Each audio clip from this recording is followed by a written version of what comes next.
Bonjour et bienvenue dans ce point bourse du 13 septembre 2022. Je rappelle que les informations et analyses données sur cette chaîne sont données à titre indicatif et ne peuvent pas être considérées comme un conseil en investissement. L'investissement en bourse est risqué et vous êtes responsable de tous les investissements que vous faites. Alors le fait du jour aujourd'hui, c'est évidemment les chiffres de l'inflation qui sont tombés à 14h30, notamment aux États-Unis, à la fois sur l'année et sur le mois d'août.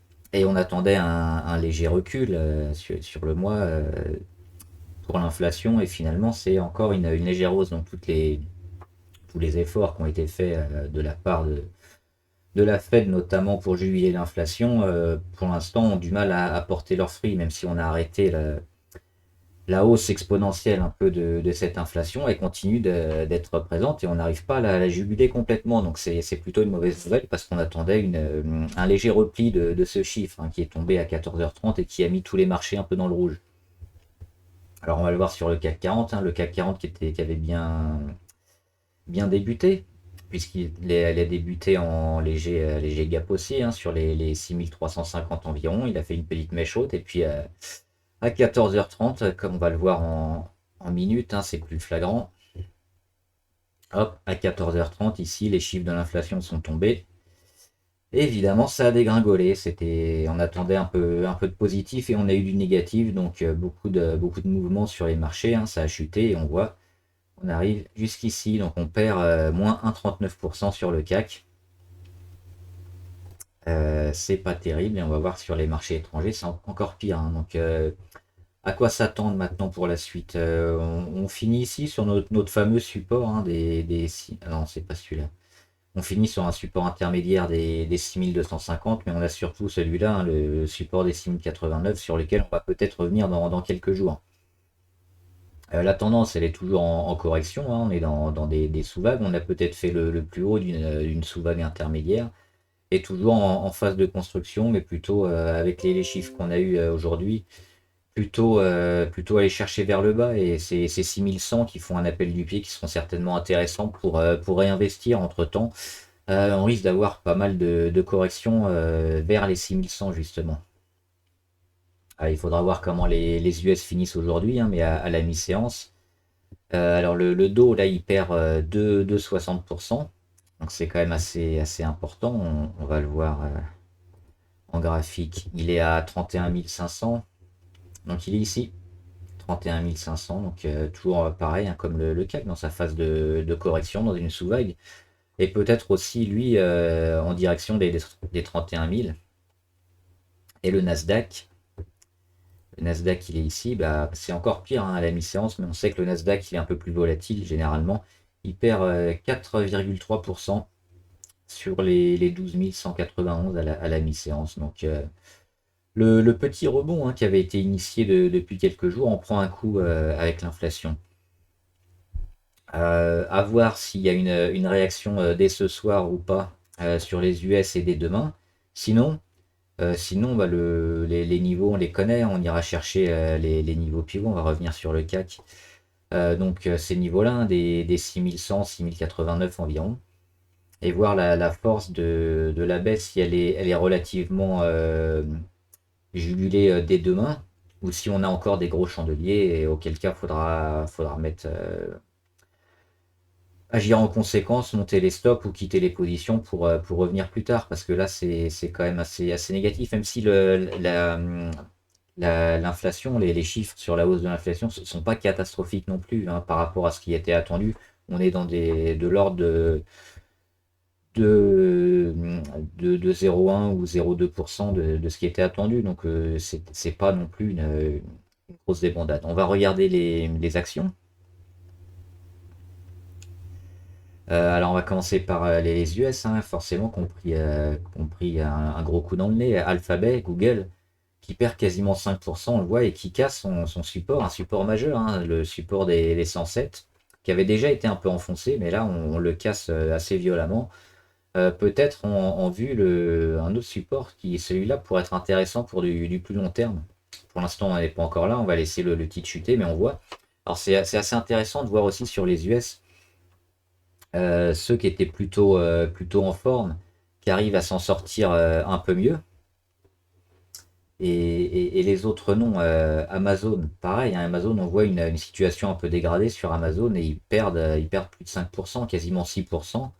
On le voit, c'était en phase de correction, donc c'est pas étonnant. Apple, ils s'en sortaient un peu mieux que les autres, ils perdent quand même 4%. Donc ça, c'est assez significatif quand même. On le voit avec ces moyennes qui sont quasiment stables, hein. Donc Apple était dans une tendance plutôt neutre, mais toujours neutre à moyen terme, mais dans une phase de correction très court terme.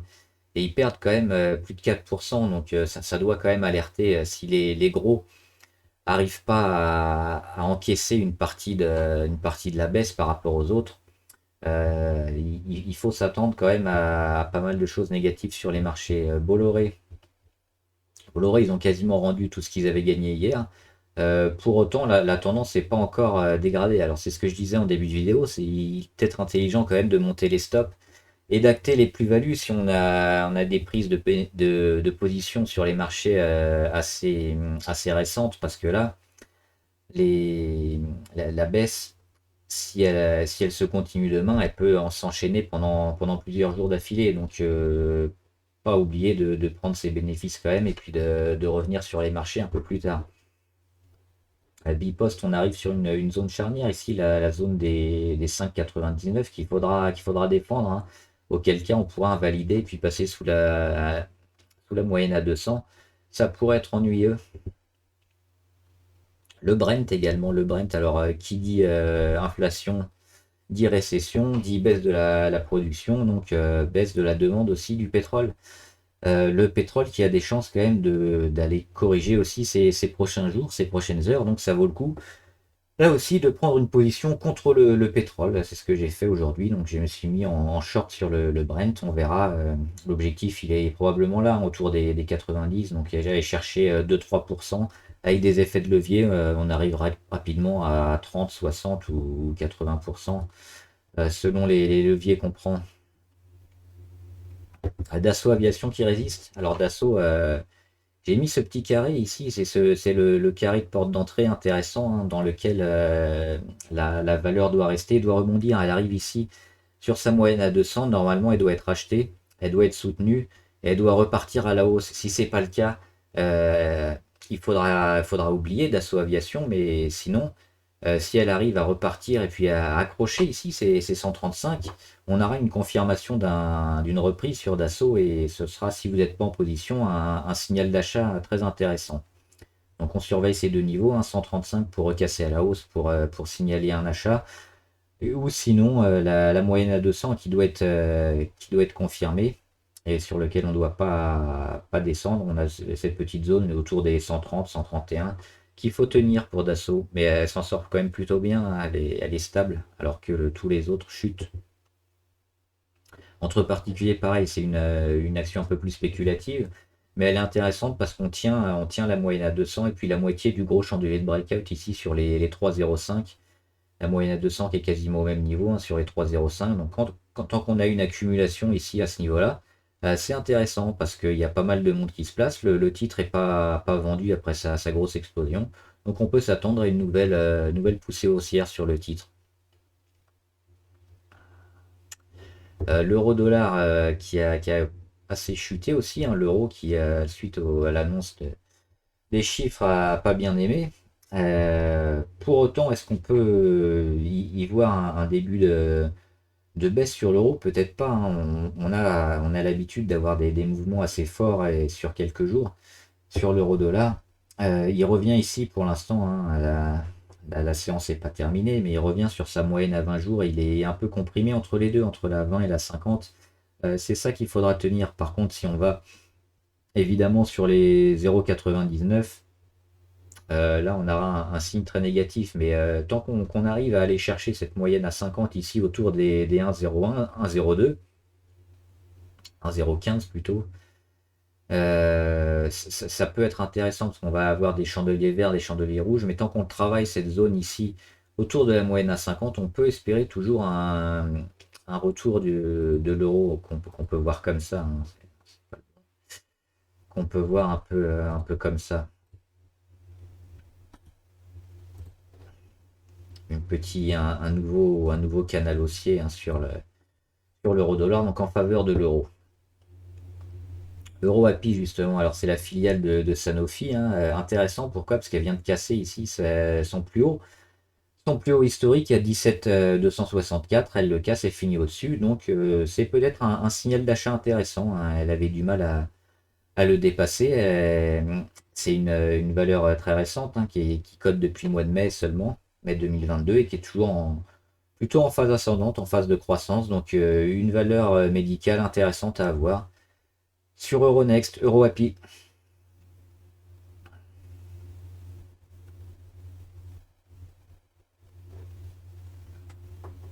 Meta Platform. Alors Meta Platform, c'est Facebook. Ils perdent eux aussi, on le voit, hein. Ils étaient dans une séquence aussi bien dégradée. Du coup, avec les chiffres de l'inflation, ça fait pas un pli, on perd quasiment 8%. Alors c'est peut-être aussi dans l'excès. Ce qu'on va surveiller sur Meta Platform, c'est toujours son support ici à 154, donc autour de 152, 154. C'est une zone sur laquelle on ne doit pas aller en dessous, sinon ça va invalider notre possible rebond hein, qu'on avait ici, qu'on avait pu tenter ici mi-août. Puis mi-septembre, pour l'instant c'est remis à plus tard. Mais tant qu'on tient ici cette zone pivot, on est bon. Il ne faudra pas par contre aller l'enfoncer. Métropole TV intéressant hein, parce que dans cette grosse catastrophe, elle perd que 1%. Mais surtout, on voit qu'elle se maintient au-dessus de sa moyenne à 50 après son gros breakout de vendredi dernier. On a une belle zone ici d'accumulation et sur lequel on mèche vers le bas. Donc c'est racheté sur M6 hein, qui tente un rapprochement avec TF1. Pour l'instant, ça se fait pas. On verra ces prochains mois, mais après avoir perdu quand même énormément, hein, elle était sur les 18, elle a fini sur les 12 il y a quelques jours, donc ça fait plus d'un tiers de la valeur, hein, 33% de la valeur qui a été perdue. Sur M6, il y aura forcément un peu d'excès. Dans un sens et dans l'autre, on a probablement ici atteint un support sur les 12 intéressants, donc du zigzag. Peut-être une valeur à prendre en ce moment, Métropole TV. À Microsoft, bah, comme toutes les valeurs US, se font défoncer, hein. Elle revient ici sur un support intéressant, donc c'est ça qu'on va pouvoir surveiller sur les techs. Est-ce que les supports tiennent ou pas? Sur Microsoft, hein, le petit support ici, s'il lâche, on verra aussi sur Apple, Alphabet et consorts, hein. Si les supports majeurs lâchent, alors oui, ça sera un peu sauf qui peut général, mais si ça tient, ça pourrait être juste un peu de construction dans la tendance à venir. Donc c'est pour ça qu'on va avoir dans cette fin de journée et toute la journée prochaine, hein, mercredi, qui sera intéressant de noter comment le rebond va s'opérer, si rebond il y a et si on lâche les supports ou pas. Alors National Energy, en cours de séance, hein, elle est montée au-dessus de son oblique ici, mais il faut toujours attendre, hein, pas se précipiter. Et on voit qu'elle a descendu et pour l'instant, elle n'y arrive pas. Mais on est en embuscade et on surveille toujours cette action, hein. Dès qu'elle mettra un beau chandelier ou qu'on se maintiendra en fin de séance au-dessus des 7,10, on se mettra en position. Pour l'instant, c'est pas encore le cas. Nvidia, bah, comme tout, alors elle était encore en phase de correction un peu plus importante que les autres, hein. On était déjà sur support. Et on est en train de l'attaquer et de le lâcher. Donc Nvidia, très négatif. On ira probablement un petit peu en dessous sur Nvidia ici, hein, hop, sur les 115 ou les 118. C'est probablement une zone qui sera testée ces prochains jours si la tendance se confirme. Orange qui s'en sort un peu mieux que les autres, hein, on gagne quand même plus 0,2, on fait une mèche haute, toujours incapable de revenir au-dessus de sa moyenne à 200, mais il y a quand même les supports qui sont assez forts et qui tiennent. Si on regarde les indicateurs, niveau RSI, on a cassé quand même l'oblique RSI, on se maintient au-dessus. Sur l'oblique RSI des plus bas, bah, on les tient aussi. Donc tout ça, on se rapproche aussi de la ligne des zéros, hein, niveau MACD. Orange, c'est plutôt intéressant hein, dans cette période un peu compliquée avec l'inflation. Orange peut nous sauvegarder un peu de notre capital en se plaçant dessus. Donc à voir, à voir si Orange résiste mieux que les autres, peut-être un peu surpondérer cette valeur. PayPal. Alors voilà un exemple de ce que je disais tout à l'heure sur les valeurs qui s'en sortent mieux que les autres ou pas, notamment sur les tech US. On voit que PayPal, ils perdent très peu, ils perdent même pas 2%, ils sont à 1,85.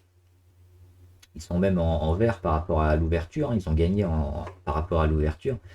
Parce que PayPal, même si elle a un graphe assez dégradé, on voit que dernièrement, elle montre de belles choses. Elle est au-dessus de pas mal de moyennes, même toutes les moyennes sauf celle à 200. Elle va essayer d'acter un retournement. Et puis elle a un support aussi qui a été confirmé depuis pas mal de temps. Le support, il est ici, c'était fin juin. Donc on a tout juillet, tout août, et puis mi-septembre, ça fait 2 mois et demi que le support a été confirmé. Donc il y a quand même beaucoup plus de force sur ce genre de titre. Et on voit que dans les grosses périodes comme ça de rouge, hein, où tout est bazardé, bah, ceux qui s'en sortent le mieux, il faut les identifier. PayPal en fait partie. Et c'est certainement ce genre de valeur-là qui va surperformer ces prochains jours. Donc PayPal, on les garde. On les garde sous le coude. Et puis dès que ça va repartir, on pourra même les renforcer. La volatilité, je ne l'avais pas fait dernièrement, hein, mais c'est intéressant de noter que le petit, la petite cassure de volatilité qu'on a eue début août n'a pas tenu parce qu'on est revenu vite dans nos standards de haute volatilité. Donc pas de baisse de la volatilité à venir. On est toujours dans un marché, hein, depuis le Covid, ici où la volatilité a complètement explosé, qui est toujours présent, hein, sur les 25, c'est toujours assez haut. Et pas de baisse à venir malheureusement. Ruby, alors le gaz qui est toujours intéressant. Et en phase de retournement, Ruby, elle tient sa moyenne à 200 sur les 24,6 environ. Euh, elle est en phase de retournement, elle est toujours bien orientée. Elle perd un peu moins que les autres, hein. C'est intéressant. Alors à voir à court terme si on n'a pas une petite dégradation et si ça vaudra le coup de lâcher pour reprendre par exemple ici, hein, sur les 24. Ça peut se tenter parce qu'on a un support assez fort, hein, sur les plus bas et qui va intervenir ici au milieu de toutes les moyennes. Donc si tout est bazardé, Ruby elle sera bazardée aussi et on aura certainement une porte d'entrée ici sur les 24. Sinon, si elle tient sa moyenne à 200, bah, on continue de tenir la position et d'acter le retournement pour Ruby. Ça manque un peu de volume aujourd'hui, on n'a pas eu grand-chose. Société Générale. Alors, c'est une zone charnière pour Société Générale, hein, parce qu'on voit que ça fait 2 jours qu'elle bute ici sur sa moyenne à 200. Si elle arrive à casser et à se mettre au-dessus, ce sera jackpot, hein, mais visiblement, elle va avoir du mal. Donc je pense que cette zone ici, matérialisée par le petit carré bleu, risque de faire un peu zone plafond, hein, zone résistance pour le titre. Et on va aller un peu plus bas. Donc monter les stops, c'est probablement la meilleure des choses à faire parce qu'on est toujours en embuscade ici. On peut toujours aller casser vers le haut, même si c'est pas le scénario privilégié. Et sinon, bah, on monte les stops sur Société Générale. Total, alors j'avais marqué dans la vidéo précédente, hein, ces petits carrés qui nous montraient une hausse de Total quand on arrivait à combler le gap, le gap baissier qui avait été créé quelques jours avant.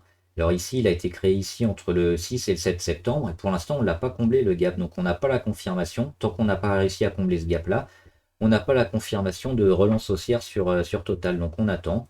On est plutôt négatif, on va plutôt aller chercher ici le support des 49,2 et puis voir ici si on aura une bonne porte d'entrée. Sinon, combler le gap ici, ce sera aussi un signal d'achat intéressant sur Total Energy.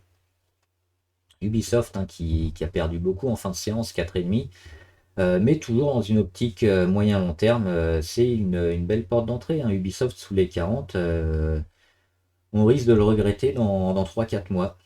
Donc moi je suis en position et je pense que c'est une excellente valeur à avoir d'ici à Noël ou début 2023. Et enfin Worldline. Worldline c'est un peu comme Ruby, hein, elle est en train d'acter un retournement. Maintenant il faut voir si à court terme il n'y a pas une porte d'entrée à avoir ou un rechargement. Auquel cas il faudra peut-être quitter la position des deux mains, hein, pour, si la dégradation se confirme, se remettre à l'achat après. Sinon, si on est plutôt long terme et qu'on ne veut pas prendre de risques, pas changer de fusil d'épaule tout le temps, on peut rester parce que la phase de retournement, elle est quand même bien actée ici. Maintenant, avec les chiffres de l'inflation, il faudra surveiller, hein, ce soir ce qui se passe aux US. et comment c'est digéré. Et dès demain, on va agir en conséquence. Mais tant qu'on tient les 41,4, on est toujours positif pour Worldline. Voilà, j'espère que la vidéo vous a aidé. N'hésitez pas à la liker, la partager avec des amis et à vous abonner à la chaîne. Comme ça, vous serez au courant à chaque fois qu'une vidéo est en ligne. Mettez aussi en commentaire hein, les valeurs qui vous intéressent, toutes les actions, que ce soit en France ou à l'étranger. On les analysera ensemble. Bon trade, à plus!